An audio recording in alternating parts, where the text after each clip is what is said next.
ضرورت مندوں کو دینا، بیماروں کو دینا، جو بیوہ عورتیں ہیں ان کو دینا، جو طلاق شدہ عورتیں ہیں، بے سہارا ہیں، بیمار ہیں، ضرورت مند ہیں، قرض دار ہیں، جن کو بیماریاں دور ہوتی ہیں، بلائیں بھی دور ہوتی ہیں، بیماریاں بھی دور ہوتی ہیں، اللہ کا غصہ ٹھنڈا ہو جاتا ہے۔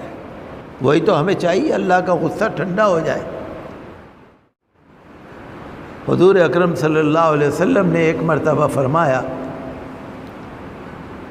کہ کبھی کبھی ایسا بھی ہو جاتا ہے کہ کوئی اگر ایک درم، چاندی کا ایک سکہ ہوتا تھا درم، آج کل کے زمانے میں سمجھ لیجیے آپ چونی بھی آج کل نہیں چلتی، ہمارے بچپن میں چلتی تھی، یوں سمجھ لیجیے کہ 30 پیسے یا 20 پیسے، تو چاندی کا سکہ ہوتا تھا درم، چھوٹا سا سکہ ہوتا تھا۔ حضور نے فرمایا کبھی کبھی انسان کا ایک درم بھی اللہ کی نظر میں 1,00,000 درم سے بھی زیادہ فضیلت والا ہوتا ہے۔ ایک درم بھی 1,00,000 درم سے فضیلت میں بڑھ جاتا ہے۔ صحابہ کرام رضی اللہ عنہم اجمعین نے عرض کیا یا رسول اللہ وہ کیسے؟ 1 درم اور 1,00,000 درم کہاں؟ فرمایا کسی بیچارے کے پاس 2 درم ہو، کچھ بھی نہ ہو، غریب انسان ہو، کچھ بھی نہ ہو، صرف 2 درم ہو، اور وہ 1 درم غریب کو صدقہ کر دے،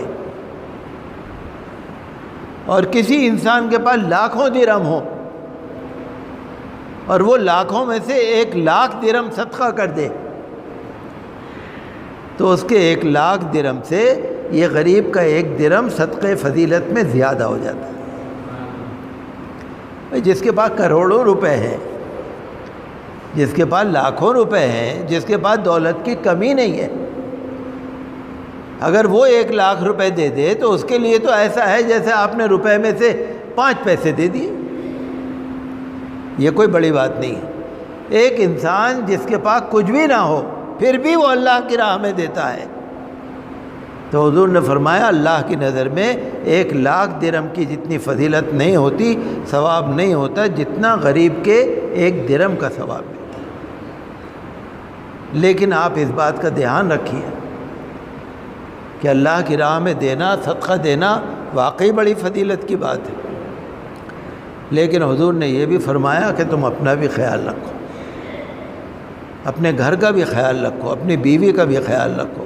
تو ہمارا مذہب جو ہے نا یہ نہیں کہتا کہ تم سارے ہی اللہ کی راہ میں دے دو، خود بھوکے رہو، بیوی کا خیال نہ کرو، بچوں کا خیال نہ کرو، یہ نہیں بتاتا۔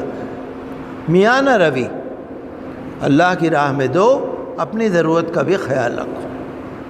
آپ کو اللہ نے اگر دیا ہے، غریبوں کو دینا، یتیموں کو دینا، ضرورت مندوں کو دینا، بیماروں کو دینا، جو بیوہ عورتیں ہیں ان کو دینا، جو طلاق شدہ عورتیں ہیں، بے سہارا ہیں، بیمار ہیں، ضرورت مند ہیں، قرض دار ہیں، جن کے اوپر قرضے ہیں، کوئی بھی پریشان ہو اس کی مدد کرنا۔ صدقہ خیرات سے آپ کو بلائیں دور ہوتی ہیں، بیماریاں دور ہوتی ہیں، بلائیں بھی دور ہوتی ہیں، بیماریاں بھی دور ہوتی ہیں، اللہ کا غصہ ٹھنڈا ہو جاتا ہے۔ وہی تو ہمیں چاہیے، اللہ کا غصہ ٹھنڈا ہو جائے، اللہ رحیم و کریم کا ہمارے اوپر نعمتیں آ جائیں، وہی تو ہم چاہتے ہیں کہ اللہ کا غصہ ٹھنڈا ہو جائے۔ صدقہ خیرات کرنے سے غصہ اللہ کا ٹھنڈا ہو جاتا ہے، اور غریبوں کی دعائیں ملتی ہیں، اور غریبوں کی دعائیں ملنے سے ہمارا بیڑا پار ہو جاتا ہے۔